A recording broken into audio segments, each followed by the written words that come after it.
Wrestling has more than one royal family.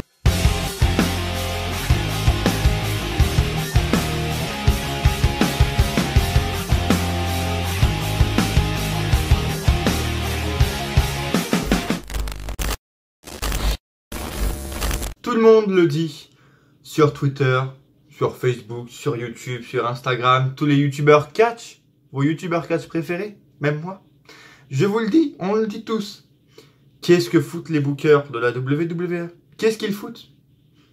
Les Kevin Dunn, les Road Dogg et tous ces gens-là. Qu'est-ce qu'ils foutent dans les vestiaires pour nous donner autant de merde en si peu de temps? Je ne sais pas. Et malgré ça, malgré toutes les critiques qu'ils ont, malgré leur boulot qu'ils font, ils font de la merde, mais vous êtes d'accord avec moi, je pense. Eh bien, malgré tout ça, malgré qu'ils fournissent les pires audiences pour Raw et SmackDown de l'histoire, hein, parce que c'est tombé là. Raw, ce lundi, a eu ses pires audiences de son histoire. Malgré ce fait, ils ont reçu une augmentation, une promotion à la fin du mois de juin. Les mecs, même moi, je ferais un meilleur boulot qu'eux.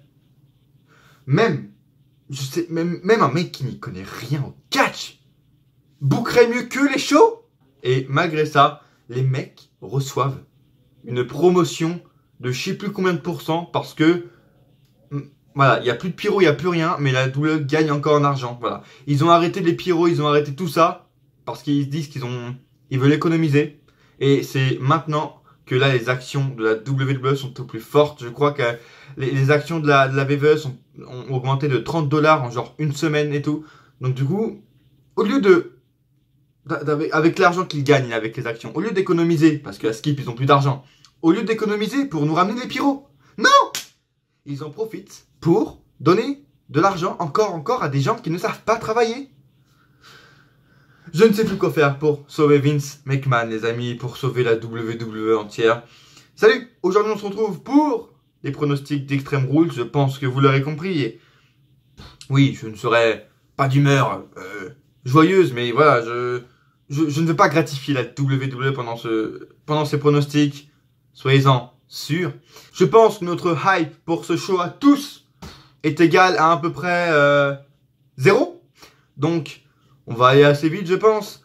Voilà, je sais même pas par quel match commencer. Les amis, je veux dire, on a encore 11 matchs. D'ailleurs, by the way, hein, on a encore 11 matchs. Je ne sais pas pourquoi. On a 4 heures de show. Bonne chance à ceux qui regardent en direct. On a 4 heures de show. Voilà, je pense plus que les gens seront derrière le foot dimanche que Extreme Rules. D'ailleurs, les Français, je ne suis pas un fan de foot, hein, je pense que ça peut se comprendre, je le dis aussi sur Twitter, mais les Français ne se sentent plus pissés. On est passé en finale, ok les gars, c'est bon. C'est exceptionnel, on n'est plus passé en finale depuis 98, je crois, depuis la fameuse année 98. Mais les Français ne se sentent plus pissés, c'est incroyable. Et le pire, hier j'ai regardé le match France-Belgique parce que je ne suis pas fan de foot, mais qu'on le veuille ou non, pardon, tout le monde regarde la Coupe du Monde, tout le monde. Les vieux, les jeunes, les bébés, tout le monde regarde la Coupe du Monde. Donc j'ai regardé hier le match France-Belgique.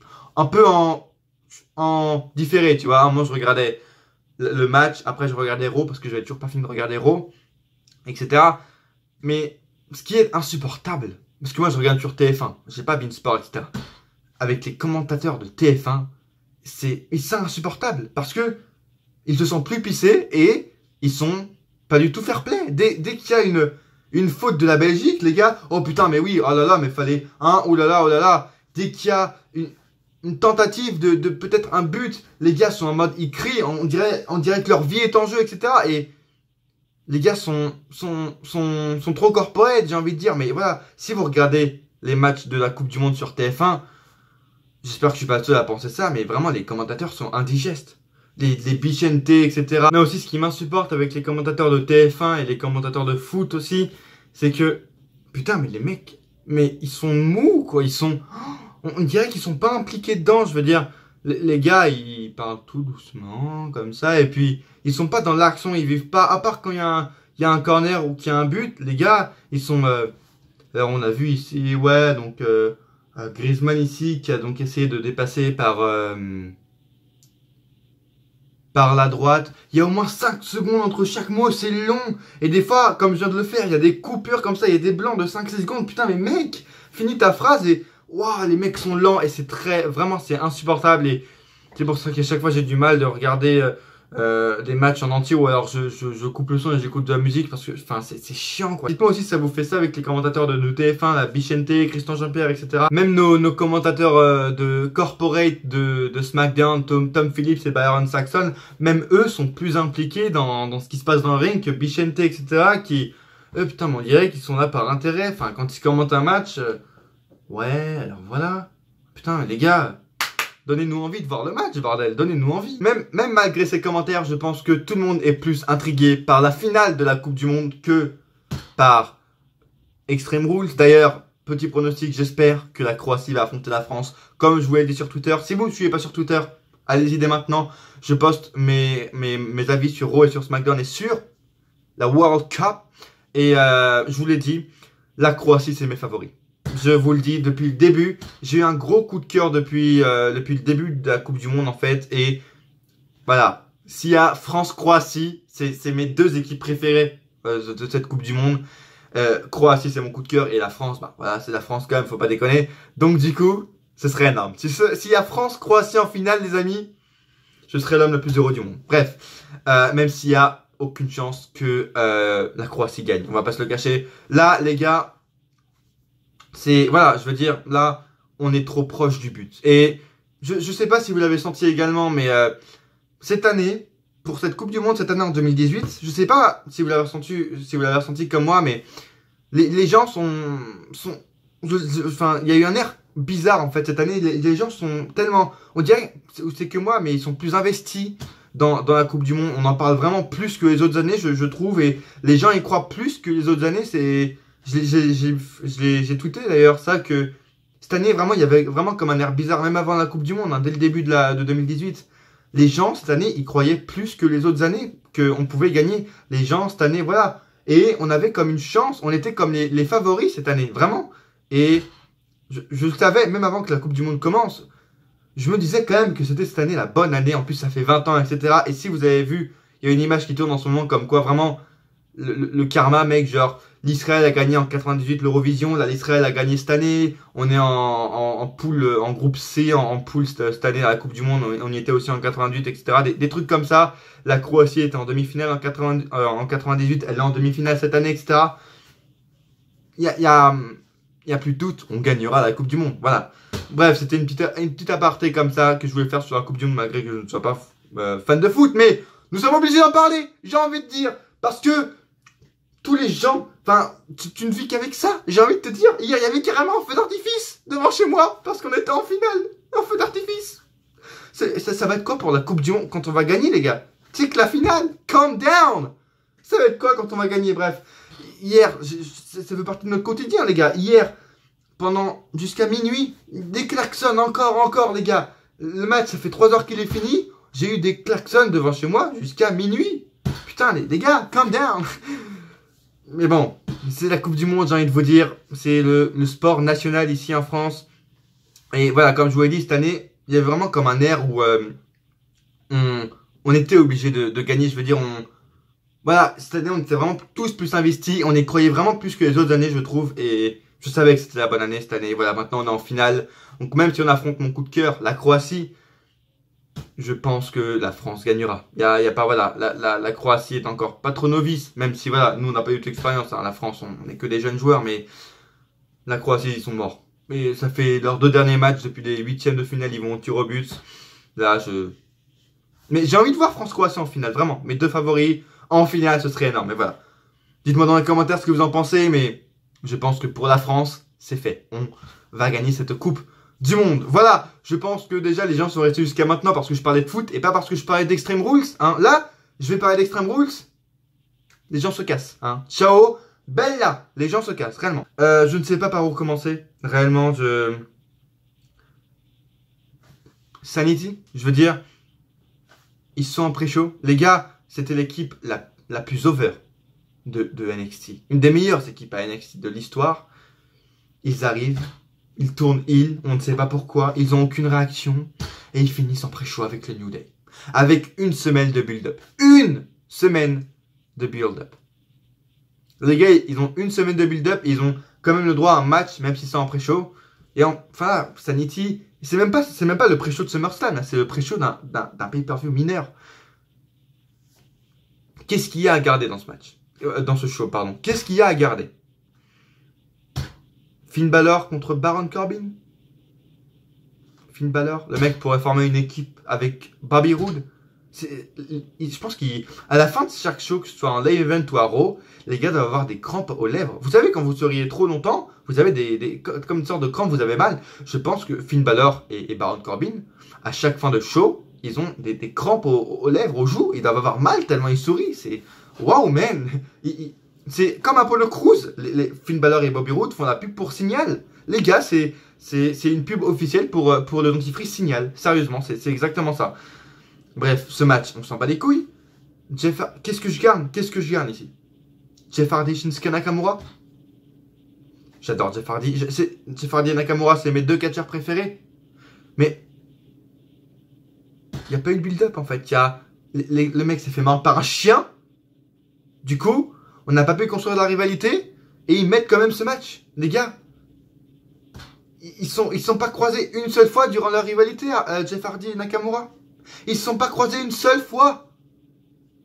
Et il n'y a pas de build-up, donc j'adore Jeff Hardy, mais encore une fois, le pauvre quoi, le mec depuis qu'il est champion, depuis son retour, il a eu quoi? Il a affronté Jinder Normal.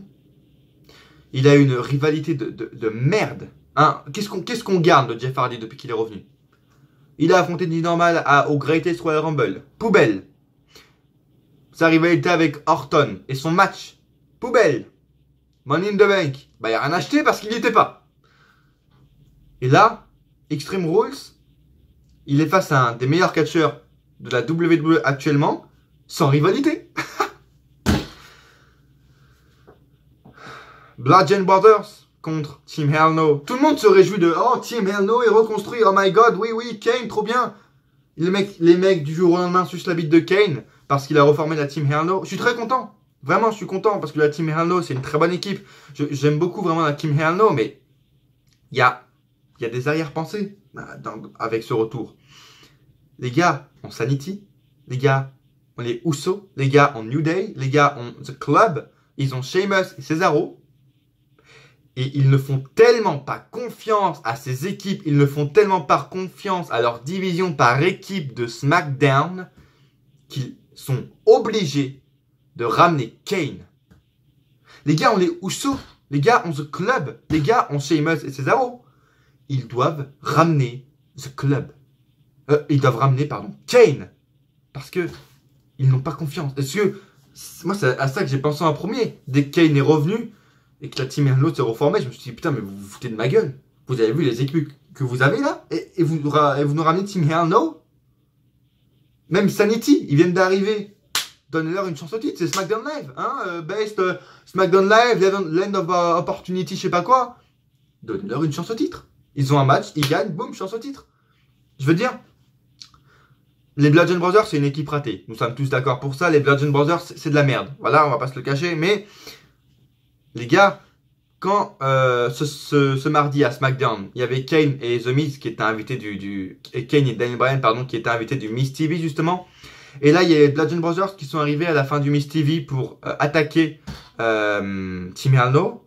Et là, à un moment, il y a la musique de Bludgeon Brothers qui s'arrête et il y a la musique de Sanity qui retentit. Et même si ces deux équipes sont complètement ratées, Sanity n'ont aucune réaction, etc. et Bludgeon Brothers, les gars sont ratés. Enfin, en même temps, on peut pas y croire. Rowan et Harper ont eu 15 gimmicks et donc on peut plus y croire.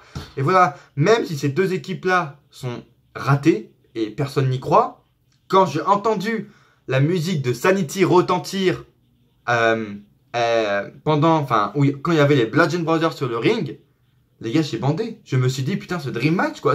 J'ai eu un haut cœur. Vraiment, j'ai eu un haut cœur quand je me suis dit, la rivalité qu'il peut avoir psychologique et brutale entre Sanity et Bludgeon Brothers. Est-ce que vous imaginez la rivalité psychologique qu'il peut y avoir entre ces deux équipes? Avec leurs gimmicks, etc. Comment ça peut être brutal? Donc, même si ces deux équipes sont ratées, quand j'ai entendu le theme song de Sanity ce mardi, quand Bludgeon Brothers était sur le ring, c'était énorme, vraiment. Et ils mettent Team Hell No. Donc je suis content évidemment du retour de Team Hell No, mais on ne sait pas la suite, encore une fois, pour eux, on ne sait rien. Et qu'est-ce qu'ils vont devenir? Est-ce qu'ils vont gagner? Je ne sais pas. Roman Reigns, Bobby Lashley. Oh my God! Roman Reigns, Bobby Lashley. Vous faites une brawl. Vous faites une brawl pendant cette rivalité. C'est bien. C'est bien. C'est bien une brawl, hein, en général. Hein, la dernière fois qu'on a eu une brawl, c'était quand pour Joe Lesnar, ou la rivalité Braun Strowman, Lesnar, je crois, un truc comme ça. C'est bien de mettre une brawl. Mais vous mettez une brawl dans une rivalité qui ne nous intéresse pas. Hein. Comme à Raw, aucune rivalité nous intéresse. Hein, mais vous la mettez en plus dans la rivalité qui nous intéresse le moins. Et c'est ça qui va être énorme. Parce que ce match, tout le monde s'en bat les couilles. Roman Reigns et Bobby Lashley, les gars, on n'a rien à foutre d'eux. C'est les fans, aucun fan n'est investi dans cette rivalité. Aucun fan n'a envie de voir ce match. Mais il sera en main event parce que Roman Reigns. Parce que Roman Reigns. Ça aurait été Bobby Lashley contre Seth Rollins. Ce match aurait été en opener. C'est Roman Reigns. On a le putain de titre de la WWE en jeu ce soir. Mais non. Enfin, ce dimanche. Mais ils vont mettre Roman Reigns contre Bobby Lashley sans aucune stipulation. Hein, parce qu'à un moment, c'était pour le titre, c'était pour le number one contender. À un moment, voilà, c'était des trucs comme ça. Là, il n'y a aucune stipulation, rien. En plus, c'est Extreme Rules. C'est un match simple. Et ce sera en main event. Oh, my God. My God. Carmella Asuka. Carmella Asuka, les gars. Cette rivalité se place dans l'une des pires rivalités féminines de l'histoire. De l'histoire. J'abuse un peu, peut-être, mais la pire rivalité féminine depuis la révolution féminine. Minimum, ça c'est sûr. Il ramène James Ellsworth, qui a dit que c'est pas bien de ramener... Tout le monde était en mode, ouais, trop bien, James Ellsworth, il peut faire de mal à personne, voilà, ça va mettre en valeur Carmella. Qui avait dit que James Ellsworth allait foutre la merde et que Carmella allait encore passer encore plus transparent et que James Ellsworth n'allait rien apporter à Carmella? C'est pour vous dire, attendez, parce qu'à un point auquel je m'en bats les couilles de cette rivalité, il n'y a pas longtemps, il y a 2-3 jours, j'étais en train de réfléchir à qui était champion, etc. Et à un moment, je me dis, putain, mais c'est qui la championne de SmackDown? Et j'ai réfléchi au moins pendant 2-3 minutes en mode, c'est qui la championne de SmackDown? Genre, je ne sais plus. Genre, je pensais, champion universel, ouais, même si c'est un fantôme, mais je sais au moins qui est le champion universel, champion VVE, champion par équipe, ok. Et la championne de SmackDown, ça me revenait pas. Et il m'a fallu 2-3 minutes pour repenser et pour me rappeler que la championne, c'était Carmella. Voilà, pour vous dire à quel point Carmella est transparente dans cette rivalité. À quel point elle est transparente. Je veux dire, Lumberjack match, c'est que James Ellsworth qui a construit cette rivalité avec Asuka. C'est que James Ellsworth. Et on ramène une Shark Cage. Est-ce que ça c'est une règle extrême? Extreme Rules. Shark Cage. Une des pires stipulations de l'histoire du catch avec le kendo stick on a pole match by Vince Russo. Là, le Shark Cage, mec, c'est un des pires trucs. On n'en a pas eu depuis Enzo Amore. Ça veut tout dire. On n'en a pas eu depuis le match de SummerSlam avec Big Cass et Big Show avec Enzo Amore suspendu. Ça veut tout dire. À quel point les mecs en ont rien à foutre de la division féminine. Carmella Asuka, on s'en bat les couilles. Alexa Bliss, Nia Jax. Alexa Bliss, Nia Jax. La rivalité dont tout le monde n'en a rien à foutre. Personne n'en a rien à foutre de cette rivalité. Les tensions qu'il y a entre elles ne méritent absolument pas d'avoir un Extreme Rules. Et c'est le seul match, le seul qui est Extreme Rules. D'accord. Ok. Bref. Bref, je vais pas tous les argumenter comme ça, on va vite y aller. Vraiment, je pense que là, je vais tous les passer très très vite, les matchs. Je voulais juste vous dire avant, si Jordan, donc Busted Open, passe par là, il a ouvert un Litchi pour une bonne raison. Donc allez voir sur sa chaîne YouTube Busted Open, je pense que vous la connaissez. Mais si vous ne connaissez pas, tapez WWE Busted Open. C'est un YouTuber qui a commencé en même temps que moi, etc. Je vous en ai parlé. Je pense que vous le connaissez. Et il a ouvert un Litchi parce que voilà, il aimerait bien participer à un showcase. Et puis en ce moment, voilà, il n'a pas assez. C'est difficile financièrement. Et bah voilà, il a ouvert un Litchi. Allez voir sa vidéo. C'est Busted Open Trips, un truc comme ça, je sais plus. Bref, allez voir sa vidéo. Mais voilà, Busted Open a ouvert un Litchi. Si vous voulez aller l'aider, les gars, allez-y. Ça pourrait lui faire très très plaisir. Bref, je voulais en parler avant de commencer la vidéo. Et oui, bah c'est parti. J'ai envie de dire, dites-moi vos pronostics, vous, dans les commentaires, parce que votre avis m'intéresse, je vous le rappelle. Je fais cette chaîne pour ça. On arrive bientôt aux 200 abonnés, les gars, et comme je vous l'ai dit, peut-être 200 abonnés, peut-être FAQ. Je l'avais promis vers les 170, peut-être vers les 200 FAQ, peut-être que la FAQ arrivera vers les 500 abonnés. Je dis ça parce que la FAQ, c'est la vidéo la plus demandée sur ma chaîne. En message, sur YouTube, sur mes potes, c'est la FAQ, c'est la vidéo la plus demandée sur ma chaîne. Abonnez-vous les gars, si on atteint les 200 abonnés, peut-être qu'il y aura une FAQ. Alors, abonnez-vous si c'est pas déjà fait. Laissez un pouce bleu évidemment pour mieux me référencer et c'est très important. Laissez un pouce bleu les gars. Faut exploser la barre des pouces bleus sur cette vidéo s'il vous plaît. Ça me ferait extrêmement plaisir. Évidemment, partagez la vidéo un maximum, c'est très important. Et activez sur la cloche pour recevoir toutes les notifications. C'est très très important pour que vous recevez les notifications parce que voilà, il y a des bugs sur YouTube, etc. Donc c'est très important si vous le faites. Je vais parler quand même du pré-show. New Day contre Sanity en tables match. Hein. C'est ça qui est marrant également. L'une des seules stipulations qu'il y a dans ce match, elle est en pré-show. What the fuck, man? Est-ce qu'on pourrait aussi renoter Extreme Rules en Basic Rules? Parce qu'à un moment donné, elles sont les règles extrêmes. Iron Man match? Extreme Rules? Où on va utiliser quoi? Parce qu'en plus, c'est des femmes. C'est des femmes qui ont un Extreme Rules. Donc là, il y aura quoi? Il y aura un kendo stick et une chaise. Extreme Rules. Hein. Steel Cage avec Braun Strowman et Kevin Owens. Bref. Victoire de Sanity, j'espère. Hein? Quand même. Parce que les gars perdent tous leurs matchs depuis qu'ils sont arrivés à SmackDown. J'espère au moins qu'ils gagneront leur match en pré-show de pay-per-view.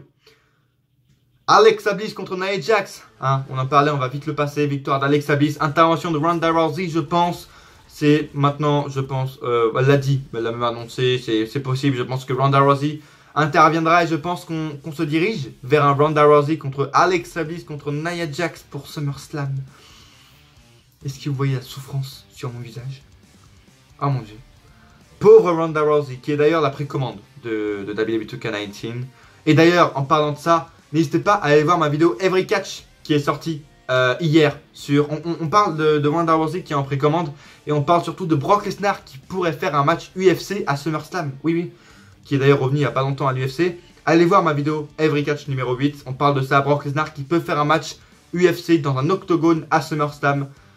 Si vous voulez avoir plus d'infos, allez voir cette vidéo Every Catch qui est sortie hier sur la chaîne. C'est la numéro 8. C'est le Every Catch numéro 8. Donc voilà, victoire d'Alexa Bliss, je pense, comme je vous l'ai dit. The Leaders of World contre The B-Team.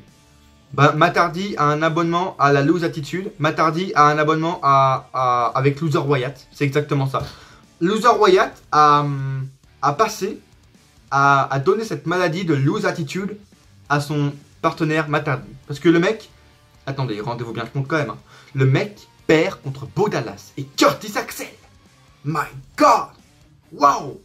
C'est chaud quand même là. C'est comme si demain, tu montres Jeff Hardy, Randy Orton, ou encore, je sais pas, Nakamura, qui perd contre Kurt Hawkins, ou encore Mike Kanellis. Mais c'est même Mike Kanellis et machin. Mike Kanellis et Kurt Hawkins sont plus crédibles que Bo Dallas et Curtis Axel. Voilà. Bon, 50-50 booking, victoire de The Leaders of World. Leur prochain adversaire, je pense que ce sera Revival, parce qu'on les a vus regarder le match pendant Raw. Le match de Matardi contre Bo Dallas, qui était magnifique d'ailleurs. Non, MDR, c'est une blague. Bref, cette rivalité, c'est une blague. De toute façon, la rivalité, quand même, ça fait 3 mois qu'elle dure. Hein. Elle aurait dû passer à Money in the Bank, je sais pas pourquoi ils ne l'ont pas faite. Bref. Extreme Rules, je ne la veux pas. C'est à poubelle. bidon poubelle. Vous le savez comment on fait. Bidon poubelle ce match. Bref, victoire de The Reserve of World. Je ne sais pas quoi dire de plus et je ne sais pas quelle est la suite pour ces deux équipes. B-Team, merci. Au revoir, c'est bon. Je veux dire, à un moment donné, qu'est-ce qu'ils peuvent apporter de plus? Bon, voilà. Ça a pas floppé, mais les gens ne sont pas réceptifs comme Heath Slater et Rhino, donc bref. Au revoir. Et The Reserve of World, ben, bonne chance. Hein. Bludgeon Brothers contre Team Hell No. Ça c'est très dur à pronostiquer. Il y a une rumeur comme quoi The Miz pourrait intervenir dans ce match face à Daniel Bryan. Donc pour construire encore la rivalité Daniel Bryan et Miz, et pour construire un match entre Bryan et Miz. Je ne sais pas qui peut gagner ce match réellement. Je mise quand même sur une victoire de Bludgeon Brothers parce qu'ils ont quand même plein d'équipiers encore. Et voilà, Kane, je pense que c'est un petit run comme ça. Je pense qu'ils vont garder Team Hell No jusqu'à peut-être SummerSlam. Je sais pas, vraiment j'ai aucune idée de ce qu'ils vont faire avec. Est-ce que Kane a eu un run seulement de 2 semaines? Est-ce que je sais pas. Je sais vraiment pas ce qu'ils vont faire, mais victoire de Bludgeon Brothers, je pense. Voilà. Carmella Asuka. Est-ce que quelqu'un en a encore quelque chose à foutre de cette rivalité? Le mec, James Ellsworth, est dans une cage à requins. Sera positionné dans une cage à requins en haut du ring. Je pense que ça veut tout dire. Comme je vous l'ai dit tout à l'heure, une des pires rivalités féminines de l'histoire de la WWE, réellement. Carmella était divertissante, et puis il y a eu James Ellsworth. Voilà. Asuka, est-ce qu'elle gagne? De toute façon, même si elle gagne, j'en ai rien à battre. Asuka n'est plus là, Asuka qu'on a connu, donc bref. Victoire de... Je m'en bats les couilles, en fait. Je m'en bats les couilles, voilà. Roman Reigns, Bobby Lashley.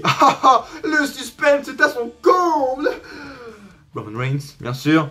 Faut pas déconner, à un moment donné. De toute façon, c'est même pas pour un match, même pas pour être numéro 1 contender au titre. Donc je mise sur une victoire de Roman Reigns. Pourquoi Roman Reigns perdrait? Je mise sur une victoire de Roman Reigns. Et je pense que SummerSlam, on aura peut-être le droit à un triple threat entre Lesnar, Lashley et Reigns. Ou un Fatal 4-Way entre Lesnar, Lashley, Reigns et Rollins. On en parlera un peu plus tard.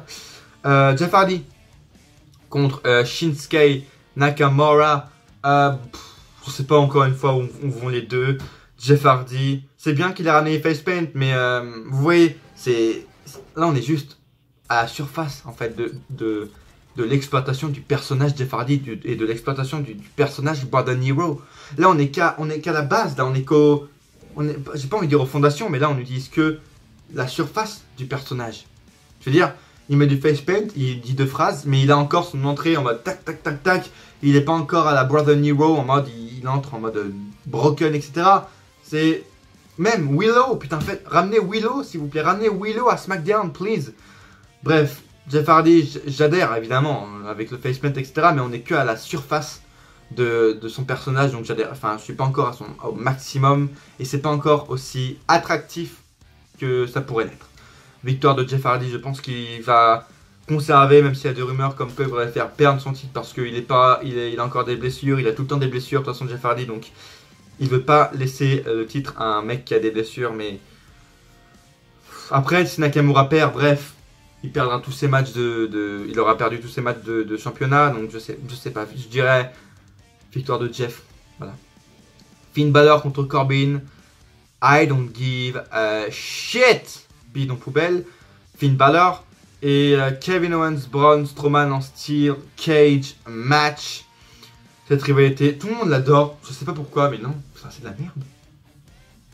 Le mec, il a enfermé Kevin Owens dans des toilettes et il le fait tomber de 30 cm. D'ailleurs, ils le font passer comme une chute exceptionnelle, sa chute dans les toilettes là, sur l'arène. Alors que le mec a juste chuté de 30 cm. Mais bon, bref, non, j'aime pas cette rivalité. Donnez autre chose à Kevin Owens, en fait. Juste donner autre chose à Kevin Owens. C'est... Arrêtez avec Braun Strowman et Kevin Owens. Et d'ailleurs, est-ce que quelqu'un se rappelle que Braun Strowman est Mr. Money in the Bank? Ah, bah non, bah c'est normal. Je l'avais dit. Braun Strowman n'est pas fait pour être Mr. Money in the Bank. Est-ce que quelqu'un s'en rappelle? Je pense que même lui s'en rappelle pas. Je pense que dimanche, le mec n'aura même pas sa manette avec lui. Tellement que le mec, même lui, il sait même plus qu'il est Mr. Money in the Bank. Sérieusement. Bref. Kevin Owens. Oui, donnez-lui un autre booking. Enfin, depuis qu'il est arrivé à Raw, le mec est face à Braun Strowman et tout. Enfin, je veux dire, non. Mettez Kevin Owens en top main eventer heel comme il était en 2016 à Raw en tant que champion universel. Et Braun Strowman, bon bah victoire de Braun Strowman, est-ce que j'ai besoin de débattre? C'est un steel cage, waouh! Seule vraie stipulation de ce Extreme Rules. Et enfin, il y a aussi Dolph Ziggler, tiens, que j'ai pas parlé. Dolph Ziggler contre Seth Rollins en Iron Man match de 30 minutes pour le titre intercontinental. C'est le seul match qui m'intrigue réellement. C'est la seule rivalité qui m'intéresse et dans laquelle je suis réellement cette rivalité. Je sais toujours pas d'ailleurs pourquoi Rollins a perdu le titre. J'espère vraiment que, comme j'en ai parlé dans mon Every Catch, encore une fois de numéro 8, allez le voir si c'est pas déjà fait. Je pense qu'il a perdu le titre parce qu'il va se diriger vers le titre universel. Vu que là, Bobby Lashley, Roman Reigns n'est pas pour le numéro 1 contender. Je pense que la Rollins va perdre ce match encore face à Dolph Ziggler dans un excellent match. Je pense que ça va être un match très très bon, encore une fois, de 30 minutes. Drew McIntyre en plus, enfin bref, ça va être exceptionnel. Et je pense justement que Rollins va perdre et qu'il va ensuite se diriger vers le titre universel. En tout cas, j'espère pour un Fatal 4-Way, comme je l'évoquais tout à l'heure. Et je pense qu'on va partir ensuite sur un Drew McIntyre en Monster Heel contre Dolph Ziggler pour le titre intercontinental à SummerSlam, j'espère. J'espère en tout cas un Drew McIntyre champion le plus vite possible, réellement. Et enfin, AJ Styles contre Rusev pour le titre de la WWE. C'est une rivalité de base. Vraiment, là, la rivalité, tu peux pas faire plus basique. C'est vraiment la rivalité la plus basique que tu peux faire pour un titre. C'est voilà, je vais te gagner, je vais te détruire, machin. Enfin bref, c'est hyper basique. C'est une rivalité de transition. Je pense que Rusev est un rival de transition. Voilà, ils font juste ça pour nous faire plaisir. Ils auraient cru en Rusev. Ils lui auraient donné un titre. Ils lui auraient donné un shot pour le titre. Un title shot, pardon, j'arrive plus à trouver le mot. Il lui aurait donné un title shot à Rusev vers WrestleMania, s'il croyait à lui. S'il croirait en lui. Là, il croit plus en lui parce que Rusev Day s'estompe de plus en plus. Et du coup, je pense que Rusev est un champion de transition. Avant, je pense que AJ affronte Joe ou Daniel Bryan ou The Miz ou Jeff Hardy à SummerSlam, je sais pas. Je pense que Rusev est donc un champion de transition et donc AJ Styles va sans aucun doute conserver son titre ce soir à Extreme. Ce dimanche, pardon, à Extreme Rules. Merci d'avoir regardé la vidéo, les amis. N'hésitez pas à laisser un pouce bleu si vous l'avez aimé, c'est très très important. Merci à ceux qui sont restés jusqu'à la fin de la vidéo. Encore une fois, allez aider Busted Open si vous n'avez pas encore vu la vidéo. Allez voir la vidéo sur sa chaîne Busted Open Tips, je sais plus quoi. Où il a ouvert un litchi parce que voilà, pour des raisons financières. Donc allez voir sa vidéo. Abonnez-vous si ce n'est pas déjà fait. Road to 200, encore une fois, Road to 200 abonnés. J'espère qu'on va y arriver assez vite avant SummerSlam, pourquoi pas. Je vais essayer de booster le rythme des vidéos. Je vais essayer d'en faire le plus possible pendant 2 semaines, là, entre juillet et août. Vers fin juillet, je pourrais plus trop faire de vidéos, donc je vais essayer d'en tourner d'avance. Je sais pas comment je vais faire, bref. Je vais me débrouiller. Merci d'avoir regardé la vidéo. Abonnez-vous si ce n'est pas déjà fait. Merci à tous ceux qui commentent. N'hésitez pas à me dire vos pronostics dans les commentaires, c'est très important. Et à coup sûr, on se retrouve dans une prochaine vidéo. Ou pas.